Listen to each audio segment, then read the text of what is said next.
Good afternoon, everyone. I am your pastor, Pastor Elmer Rogers of the New Generation Baptist Church.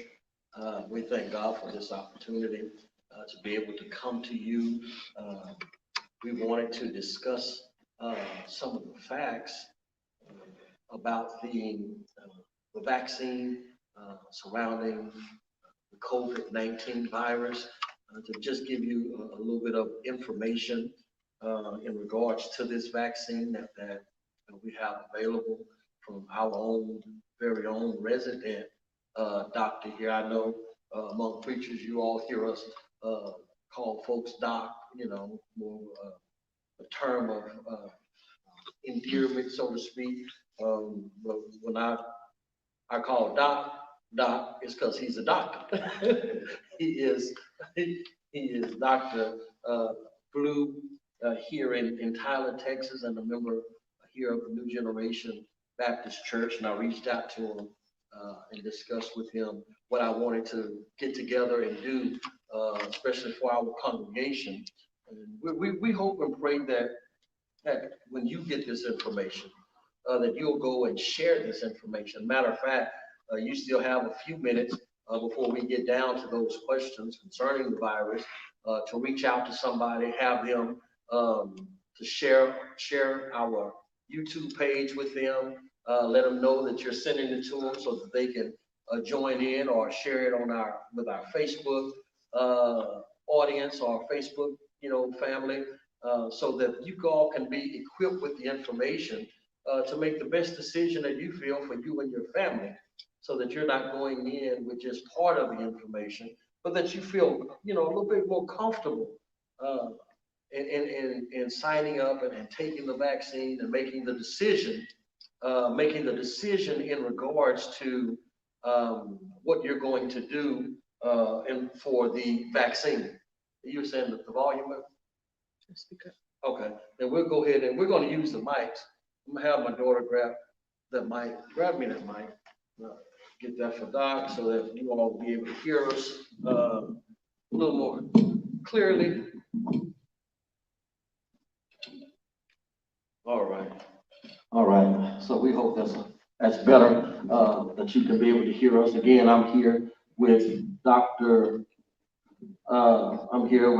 Blue here, one of our deacons here at New Generation Baptist Church, and we want to address some of the facts in regards to the COVID vaccine that they have released, so that you can be equipped with that information and make the best decision that you believe for you and your family. Because I know in our community, especially, that's one of the things that we become skeptical about is things that the government, it seems like, push out and push on us, and already among our community, especially among our men, we are slowful about trying to get in to see the doctor, and I believe with just cause. But we want to be able to fight this virus as best as possible. So before we really get into it, so that you understand and know that this is really a licensed professional doctor, I'm going to ask Doc if he would give us just a little bit about himself, his history, his bio. Doc? Well, thank you for this opportunity. I am, I said before, Dr. Blue, practicing physician here in the Tyler, Texas area.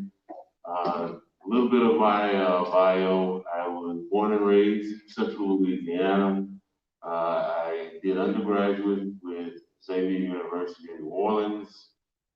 And from there, I proceeded to go into medical school with Meharry in Nashville. From there, I did 5 years roughly of general surgery training with Morehouse at Brady Memorial Hospital in Atlanta, Georgia.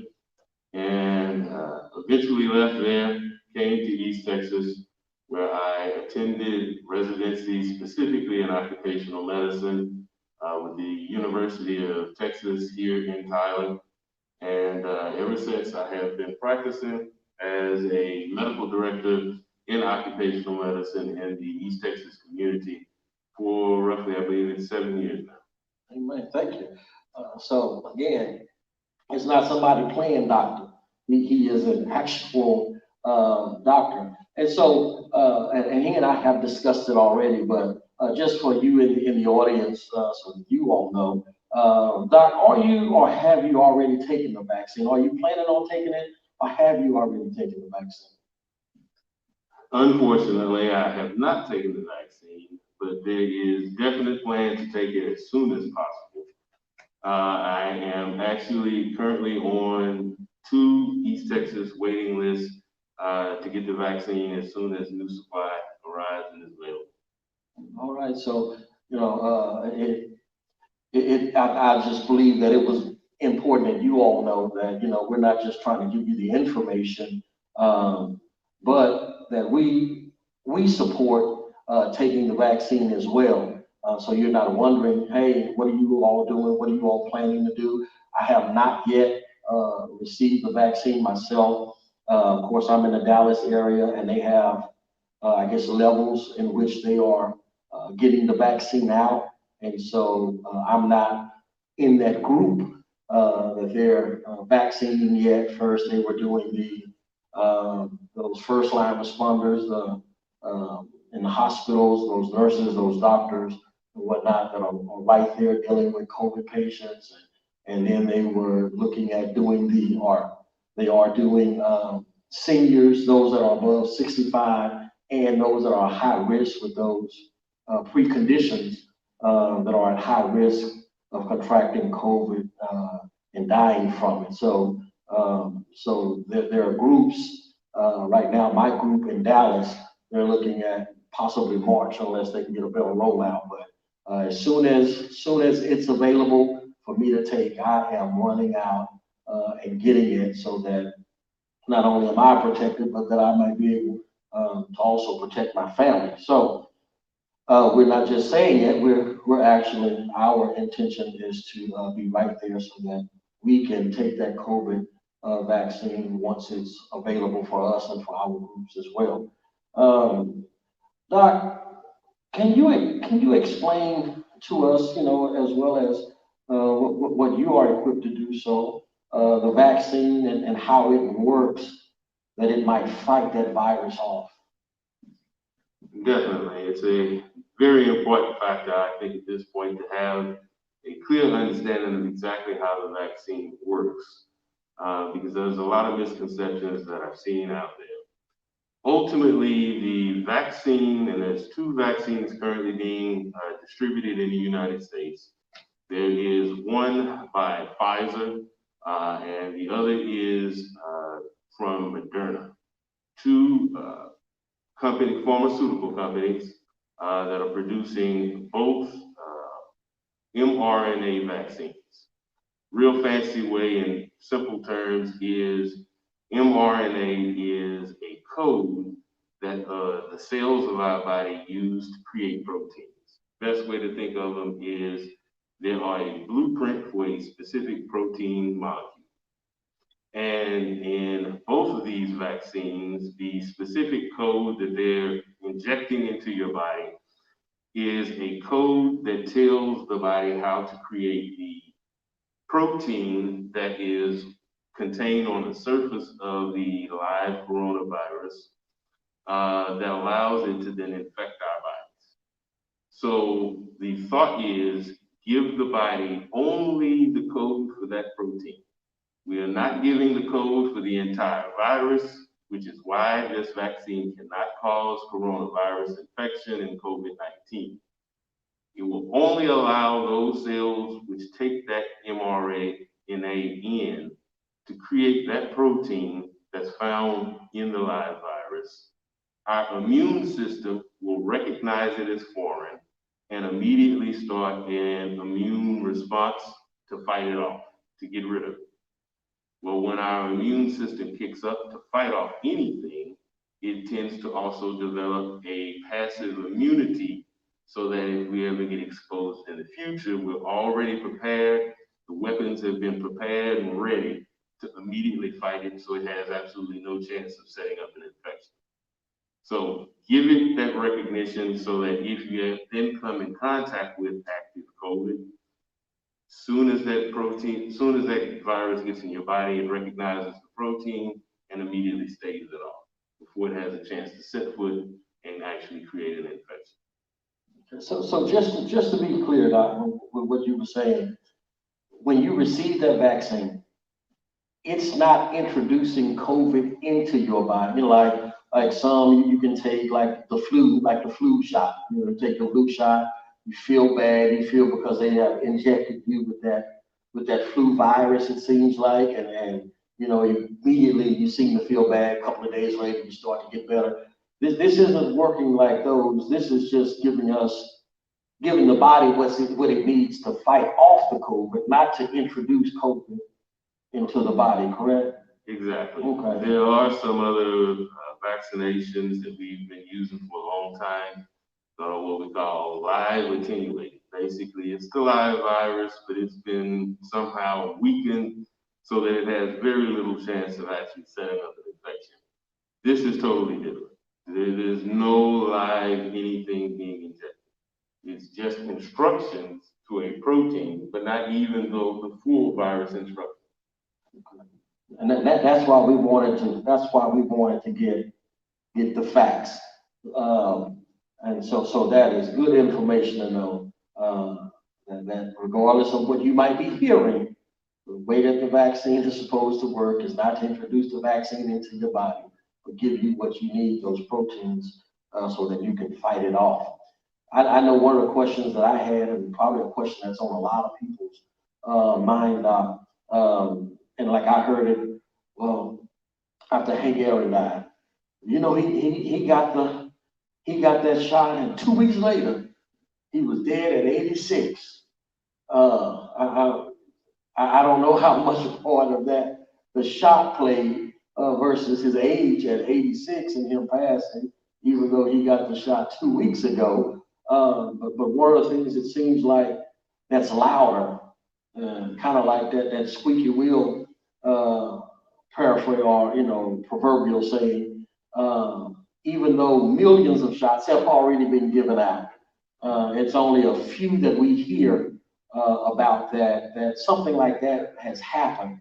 Can you discuss with us, like some of the known side effects with that, and with those side effects, do you still feel like, based on your professional knowledge, that it is safe to take this vaccine? Yes. As far as the known side effects from these vaccinations, for a large majority, there are things such as muscle aches, which can be generalized or directly at the site where the vaccination was given. Low-grade fevers. You can also get a bit of upset stomach, kind of nausea. A lot of patients have reported some level of decreased energy that may last anywhere from a couple of hours to maybe a day or so.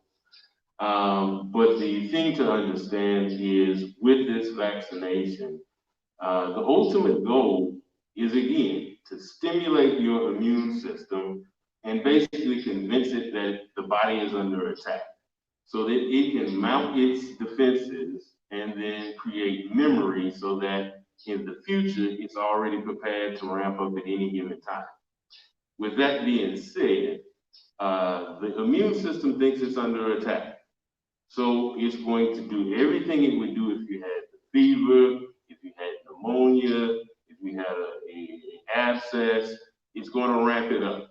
And it's our immune system during a lot of those infections that create the low-grade fever, that create the muscle aches.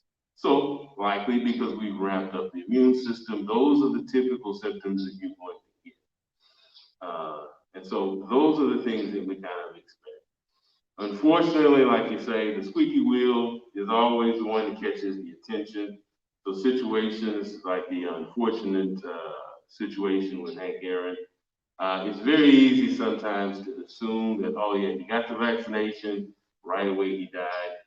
Unfortunately, medicine and the body is way more complex than that. And there are a myriad of things that could have factored into the timing and the ultimate death of Hank Aaron. Uh, and so we have to be careful about making those assumptions without having the full facts. Is from the knowledge that we have of the vaccination, it is highly unlikely that the two are directly related as a cause and effect. And that kind of segues into the next question, with what you said, based on, the knowledge, the information that we do have, in regards to the vaccine. I was listening to, I think it was on CNN, they were interviewing Dr. Fauci, and they was asking him about our community, about the Black community, and the taking of the vaccine, and how important it is. And he began to discuss how important it was. And one of the things he said, that, that the skepticism of the Black community, that it has a genesis from where it comes from. And that, when it comes to, especially with the government being involved in some type of testing or vaccine, that they're wanting to push out into the community, that our community has a reason to be skeptical, to have these questions or doubt based on the history that we have dealing with testing and vaccines that come through the government and that are pushed out. And it seems like, when it comes to going to the doctor and going and making these appointments, just for even regular health, that our community is oftentimes, doubt, that there's doubt that arises, or they're skeptical about, even wanting to go to the doctor just for a regular physical. And now we're talking about going for a vaccine that seemed like it may have been rushed through the process. Doesn't seem like there's enough testing that had been done. So why is it, with the history that we have and the doubt that has been placed in the mind of a lot of folk, why do you, I guess more of an opinion, why is it so important still that our community make sure that we get out there and take this vaccine? Well, I would say, first and foremost, the primary reason that we really need to get out as a community and get this vaccination is that when you look at the numbers, it's our community that's it is hit the hardest. And also it is our community more so than some of the other communities that are getting the worst side effects from the actual COVID infection. We are the ones that are getting hospitalized in ICUs and getting illnesses that lead long-term major side effects, disabilities, if not passing away from this illness. And the only methods that we have currently to effectively get this situation under control is the wearing of masks, the appropriate hygiene, social distancing, and now we have been blessed with another tool, which is the actual vaccination. The more you do, the better your chances of getting through this. And so it's important. Social distance, hygiene, get vaccinated as soon as the vaccination is available, unless you are a small portion of the population that has some contraindication to the vaccine or the vaccine process. Okay, listen, if you all, those that are skeptical about it, we can't rewind on this live stream, but go back. You can go back and just kind of re-listen to it, especially when it comes to our community. It's affecting our community the hardest. It is disproportionately affecting our community. When you look at the numbers, the statistics that they have put out, it's showing how it is almost a death sentence to a lot of people in our community by contracting this virus. And so it's it's highly important that we make sure that we get out and protect ourselves and do it for you, do it for your family. You don't want to leave them in that position that you end up going in just because you thought that there was a problem with your breathing, and then you never come home again. That would be hard, not just for you, but hard on your family because you think that it's just a regular doctor's visit, and then you never come home again. And it could have been avoided by getting out there and getting the shot. So let's go back, rewind, listen to what Doc just said, and the effect that it's having on our family disproportionately to other communities. Some folks, they just refuse to wear a mask. You can't convince them to. Let that be them. I mean, and we pray that everyone has a change in mind, change in heart when they get the truth, the facts, to turn around and say, you know what? It's my Christian responsibility. It's my Christian duty to wear my mask and to protect other people's lives as well as my own. But it's important that you are able to do so as well. So one of the things that I know that Doc did, and I did it out in public, I did it in stores, at the grocery store, I did it at going to Walmart, getting gas, wherever I was at, and Doc sent some questions out and was asking some folks some questions about the vaccine. Do you plan on taking it? And one of the biggest group that I ran into, Doc, of folks that said that they had no intention of taking this vaccine. Was that, I don't, what is Generation X, Generation Z, that new generation that's younger than me, that, and I would ask them, well, why don't you plan on taking the vaccine?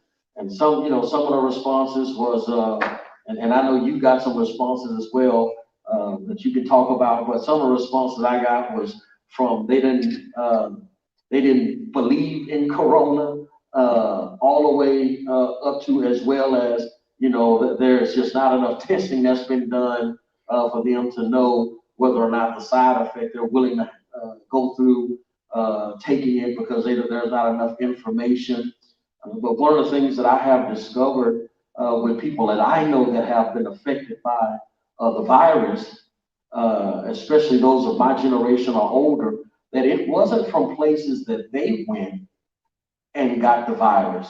It was those kids that's been out in public at the restaurants, at the bars, the clubs, whatever it is that they're doing. They're not masked up. They're not maintaining their distance. They're not washing their hands. They're not doing that. Then they come home and visit their parents, or they come back home where their parents are, or come home, go and visit their, grandmother, grandfather, and now they have infected their parent. They've infected, somebody else with the virus. What information have you received in regards to that? And if you could tell them anything to try to convince them, what would you say to them in regards to taking this vaccine? Well, I have gotten a number of different reasons given for why not taking the vaccine or why a particular person is not concerned. So it's a pretty vast question, but for those who, number one, give reasons such as, well, I don't believe in Corona is not real. I mean, the numbers are there. Right. And at this point, it has become so prevalent, it's becoming hard to not know somebody personally who has either suffered through it and is out there telling people, look, you don't want to go through what I went through, or we're putting them we're burying them. So, Corona is just like the flu. It's just like any other illness. It doesn't require you to believe. It just requires you to get it. And unfortunately, for many, once you've gotten it, it's something you never wish you had ever gotten. But the time to act is now. You have to do what you can do now to prevent you from getting it. because it's everywhere. And like you say, a lot of the people who get it, they're getting it, it's almost as through a third party. It's not necessarily, well, I went to this guy's house and he had corona, he didn't tell me. No, it's the young guy who got corona, didn't even know he had corona, was feeling perfectly fine, and eventually, next day or so, he's around you, you get it, and unfortunately, you get the symptoms.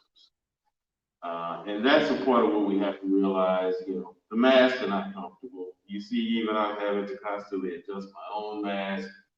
But you're not just protecting yourself. You're protecting those around you. And more importantly, one of the things that the youth have to keep into consideration is, yes, statistically speaking, a lot of these will get it, not even though they have it, or have very minimal symptoms. But unless you are in an existence to where you have absolutely no health conditions, zero risk factors, you're extremely healthy, and you have absolutely nobody else on the planet that you give a concern or care for or going to be around, you're not wearing that mask. That one person you care about, the next time you see them, you could kill them. So you're wearing the mask is protecting you, but it's also protecting anybody else that you're going to be around. So when you go see your grandparents, you go see when you come home to see your children, when you come home and hug your wife, you're not out there protecting yourself. You're out there not protecting them either. And there are some in the community who, again, I kind of alluded to, that may not be able to get the vaccination for one reason or another. A lot of it's health issue concerns. Their immune system is not strong enough to even mount a response to the vaccination. Their level of protection is dependent on those that are going to come around, those who are generally providing their day-to-day needs. Right. You protecting yourself as much as you can is going to be the protection for them.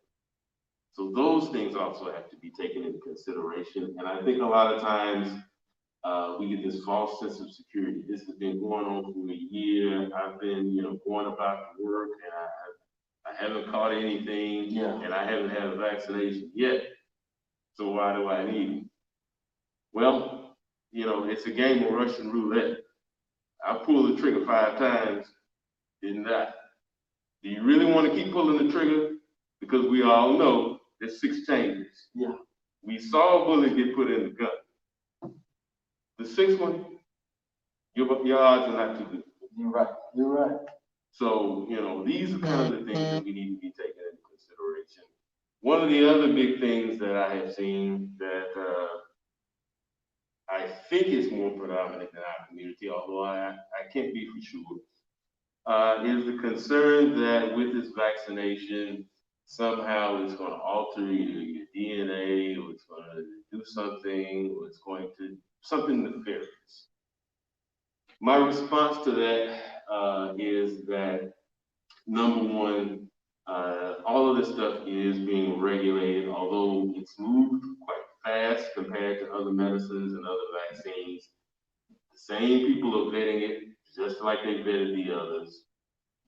And these are the same companies that make your blood pressure medicine, that makes the insulin you inject every day, your diabetes medicine, every medication, and all of the foods.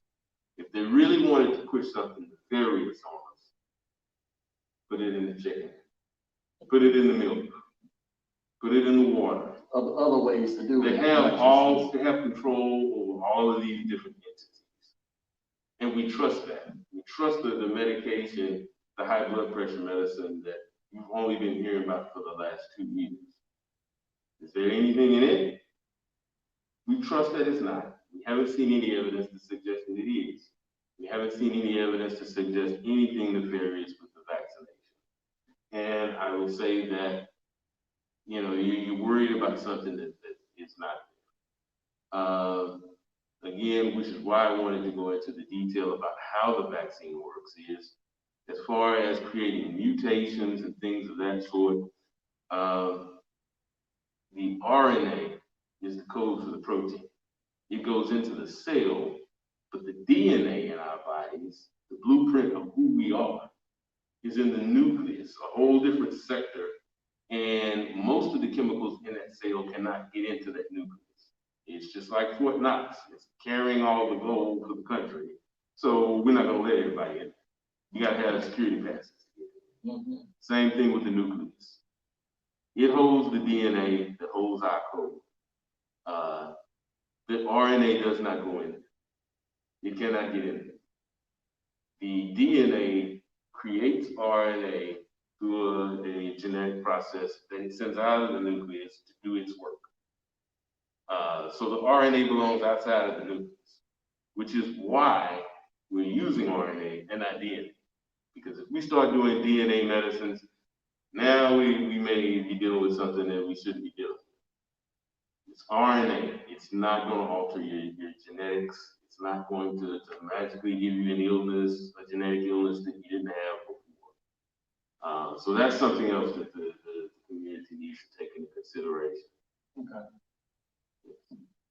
So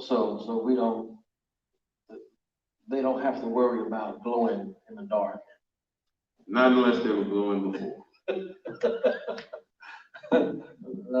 We definitely are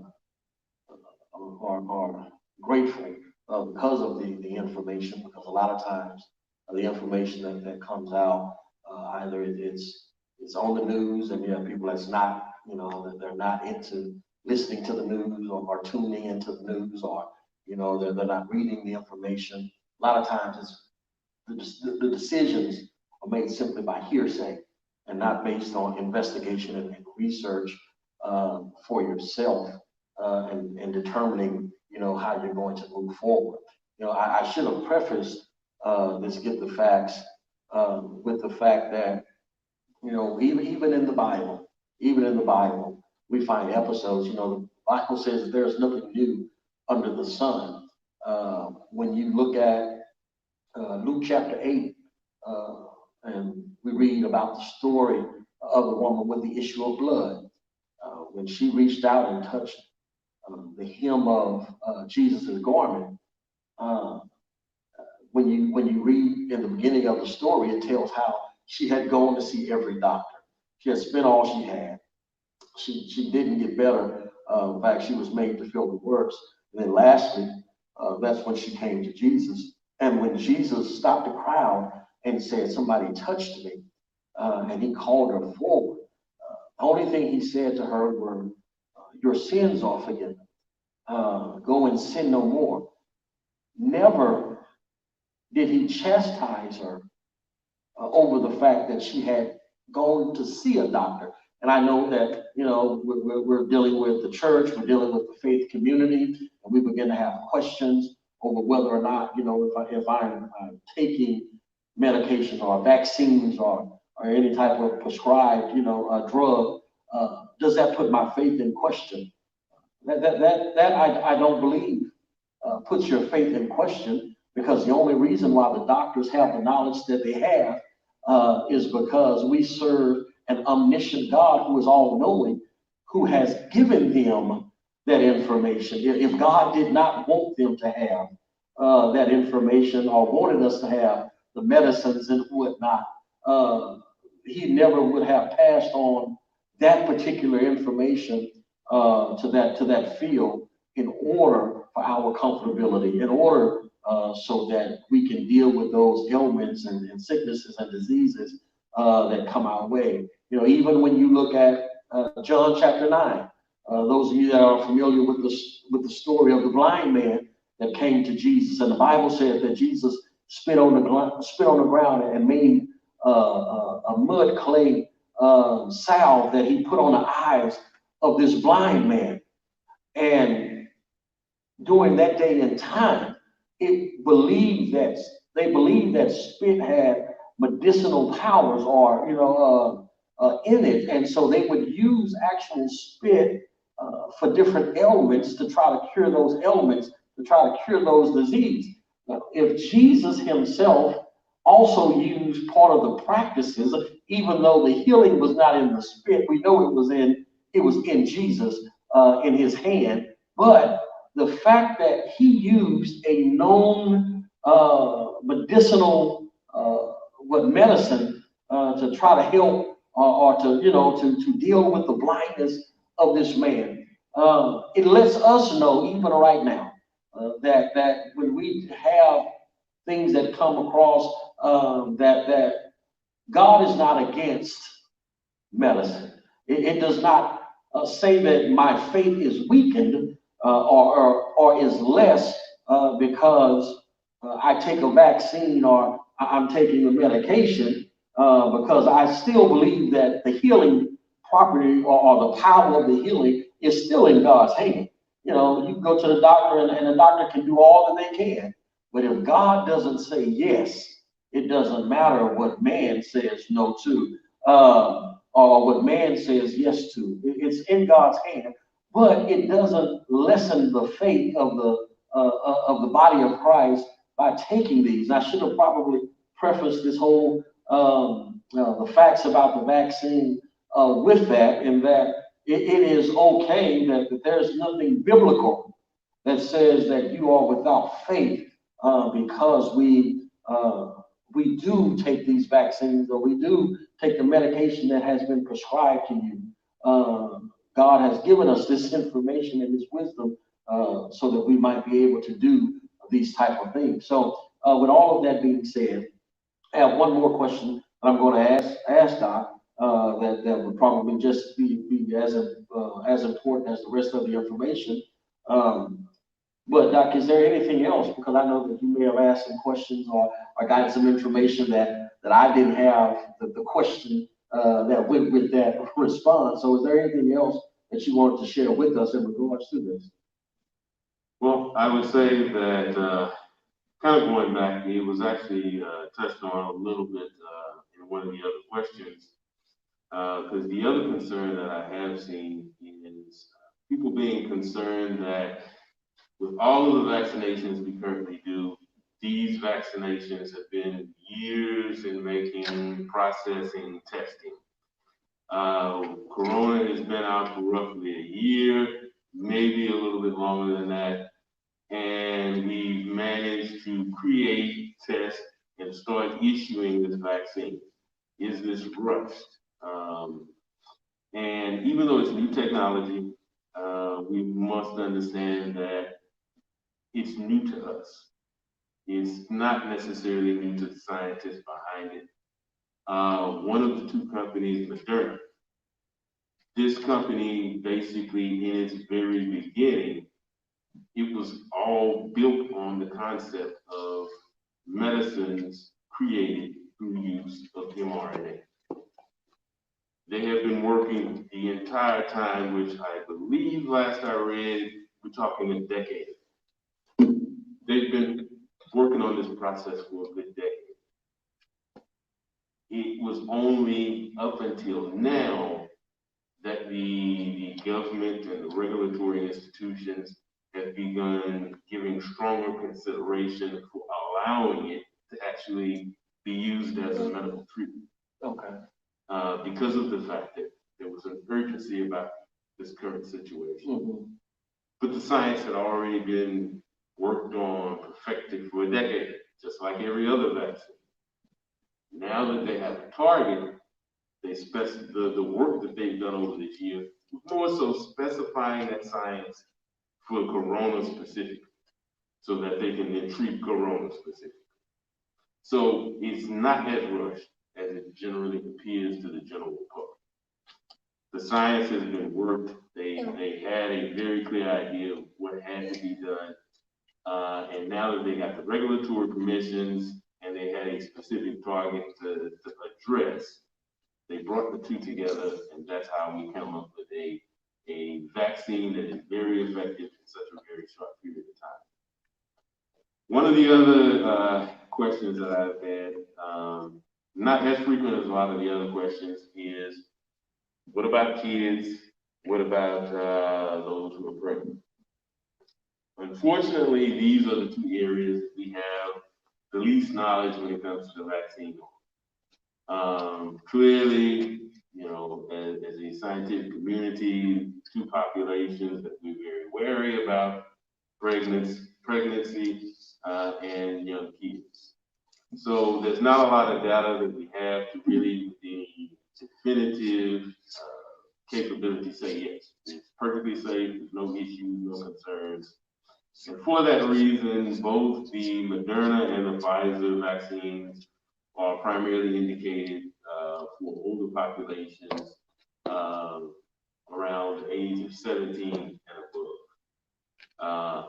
Yet this is another reason to stress to our community, get vaccinated because you are protecting yourself, but to a certain extent, you're also protecting your kids who cannot get vaccinated because currently there is no active vaccination that is recommended for them.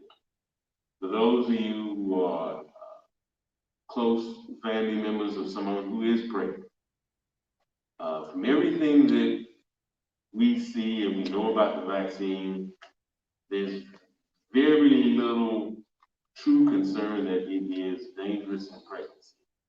However, again, we don't have the data, therefore we can't push, hey, you're pregnant still, go get the vaccination.